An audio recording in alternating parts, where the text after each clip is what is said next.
Alright, hey, what's up, everybody? So, I wanted to do another deck here, go through it, and this was a deck I had mentioned on the live cast with the awesome people of Bad Publicity. So, I thought I would showcase this one, and I got it to a point now where it wins a lot, and I think it's really good. I like it. It's fun. It's different. So, I think if you play it right, there's a lot of strength in this deck. So I'm just going to go through it. It's a connections deck with the identity of Andy. And basically it's a long game deck where I'm looking to get the rig set up as fast as possible and then become rich as fast as possible. So sort of create an inevitability where I can get into any server pretty much whenever I need to. Similar to my Chaos Theory deck, but using a totally different means to get there. So it's fun. And I'll start with the fun part, which is the connections. Let's see, I have 1, 2, 3, 4, 5, 6, 7, 8, 9, 10, 11, 12, 13, 14 total connections here. So a lot of fun to have. Aesop's Pawn Shop is, I think, just a great card to have when you're going to be installing a lot of different cards on the table, because at any point, if a card becomes useless or you just need it as a Hail Mary, any card can become 3 credits. And Pawn Shop is just a nice card to have, turns daily cast into another credit, and it's just really versatile. So I don't think I need it, but I think there's enough in this deck that I can get value from it, so why not play it? Helpful AI. This is a nice little card to be able to hostage if I have 2, like let's say my opening hand is hostage, 2 Underworld Contacts, Sure Gamble, whatever. The point is, I probably have 2 Underworld Contacts in hand. My likelihood of wanting to need Link right away is high. So if I didn't get access to Global Sec in the opener, I can start making bank right away on Underworld Contacts. And the sooner that these can get moving in the game, the bigger of an impact they have. And by turn 2, if I can have 2 recurring credits every turn, that's really strong. So I find it nice. And the other thing too is having a helpful AI, having 4 ways to have Link through 4 different cards. I typically am going to have a card with Link in my opening hand. So enough on that. Professional Contacts, I've grown to really enjoy this card recently.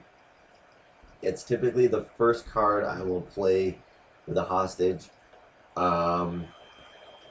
just because I want to maximize the value of it, and getting it out early, of course. I'm going to be drawing a lot of cards with this deck, and it's just obvious reasons. I mean, if I can get value on every draw, then that's just going to fuel me drawing into Link so that I can play my Underworld, so that I can start making money with my Underworld, so that, etc., etc. So, Professional Contacts, I think, is a really strong long game card, and it has to be seen that way. I don't know that it belongs in rush decks, but I think if it's played right, it's really, really strong and fun. Katie Jones, it's a one-of in the deck. It's another way to give myself some endgame assurance on econ, because if I get to the endgame and even 3 Underworld Contacts sometimes isn't enough to close it out. So, the Katie Jones is there to just make sure that I can keep a big source of econ going, even if I'm down to my last 5 cards. I can still find ways to make money and control the game. Decoy is my only Scorched Earth protection, or tag protection in general. So, so far it's done extremely well against 2 different Grendel decks by 2 different players. and some other Wayland decks and NBN decks that were tag heavy. It's been adequate protection so far, and I hope it stays that way because it's a really fun way to be able to defend against Scorched Earth instead of playing Plascrete all the time. And plus, I can still get value from this card in games where I am not playing against Scorched Earth or maybe even tags like an HB deck. I can play it, and then I can still get money off it from calling in all favor or calling in favors, and then I can ace ops the decoy as well. So I can still turn these cards into assets, which is cool because it's only $1 to get into play, and that's really cool. Same with Fall Guy. I just added Fall Guy into this deck. I initially didn't see a reason for it, but it works really for a lot of reasons. Obviously, it can protect my high priority assets like Katie Jones, Underworld Contacts, Professional Contacts, Aesop's maybe Helpful AI or my Link. Like it can keep those things protected, and that's pretty strong. It can keep me more protected from tags. So maybe like a mid seasons. If I have 2 Fall Guys and 2 decoys on the table, that's 4 tags I can prevent. So plus I can get those 2 credits, which is really versatile. So I've really grown to enjoy Fall Guy. And plus, worst case, again, I can play it, hit it with calling in favors, and then Aesop's it away. And I don't think it's. I think it's a win-win card in a deck like mine. And I traded it basically for Easy Mark, and I think this just fits the deck a little better than Easy Mark. And it still is easy to play in the first turn since it's a 0 install cost. So the Source was a card that I realized I needed to play once I was putting Fall Guy in the deck because any way I can have control over the corp in a game where I'm trying to go to the end game, the Source just fits that so perfectly that it's just ridiculous not to play it, especially with Fall Guy when I can steal an agenda or the corp can score one and I can keep the Source on the table with Fall Guy.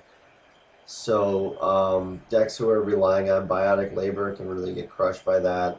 Can hopefully hurt an Astroscript deck as well. So it's a new ad for me, but I think that I played it once with that, and I got max value from it. It actually won me the game. So far so good with the Source. The hardest part about it, honestly, was taking out the Scrubber I had in the deck because I was getting a lot of value out of that Scrubber, and it's just such a fun card to play. Just to be like turn Andy into Mini Wizard is kind of fun. But anyway, I think the Source is better, so I'm going to stick with that for now. 3 access to Global Sec. Again, I want these in my opening hand.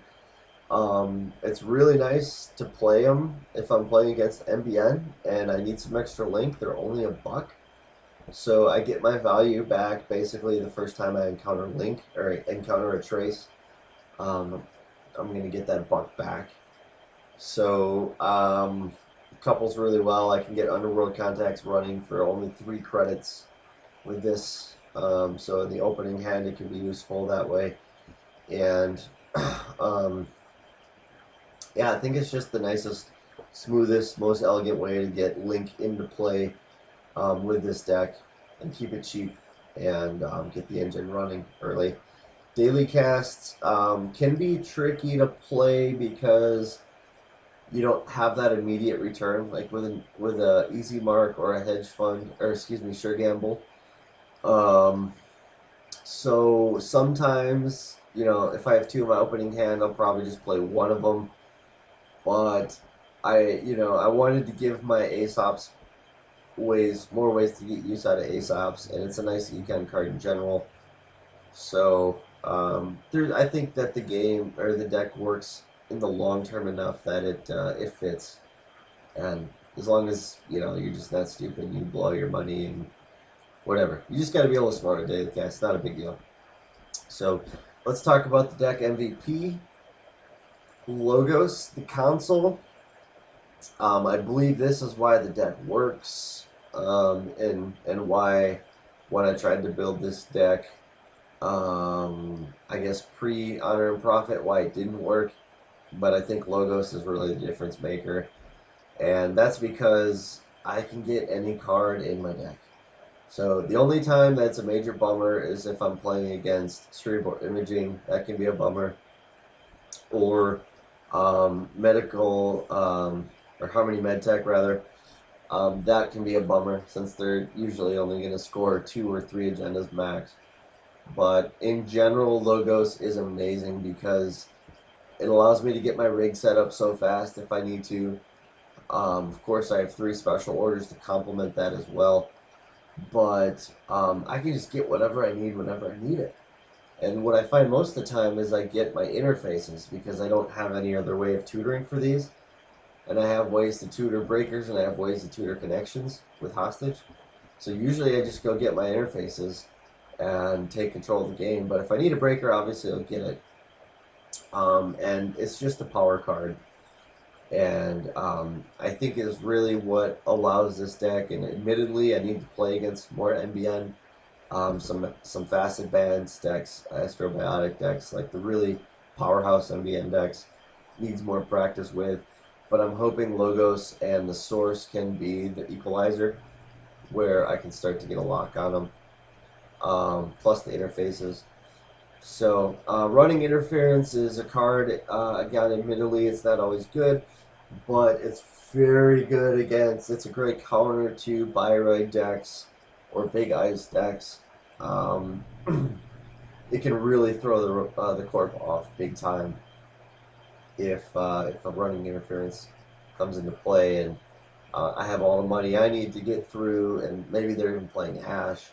Now they're like, holy smokes, like I can't res anything, or I can only res this one piece of ice, but that's going to throw off Ash, and it can turn the tide of a game if used well and at the right time. But admittedly, not always good. But I think a nice card to have one of, just in case. It's generally useful. So I'm going to keep it there for now. Calling in favors, nice econ boost. It can become pretty significant if I have a lot of these in play, obviously. So, it's literally becomes a substitute to like Stim Hack or, Lucky Find, when I have a lot of connections on. So that's awesome. Hostage, I almost always use them when I draw them. They're almost always useful. I can find something I need.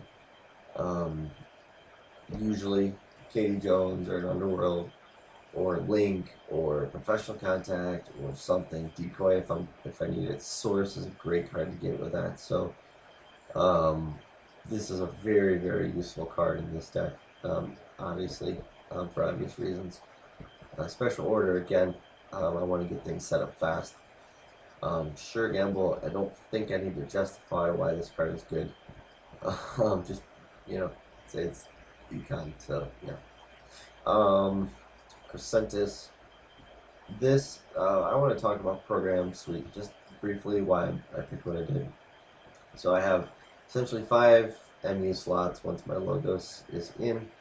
My main breakers are going to be these 3 here, Corrodor, Gordian, and Garrote, all flexible breakers to accommodate my large econ. But I have these 5 programs essentially as my auxiliary slots. Fairy is just always good, gives early game pressure.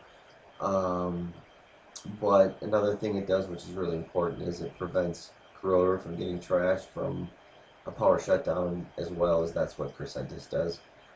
And that's why I switched from emergency shutdown to Crescentis, because with the amount of money that I have, breaking subroutines is not a big deal. I don't need to like inside job things or be sneaky and then shut things down. I can just run through something and shut it down. Fairy is a cheap way to do it with Crescentis.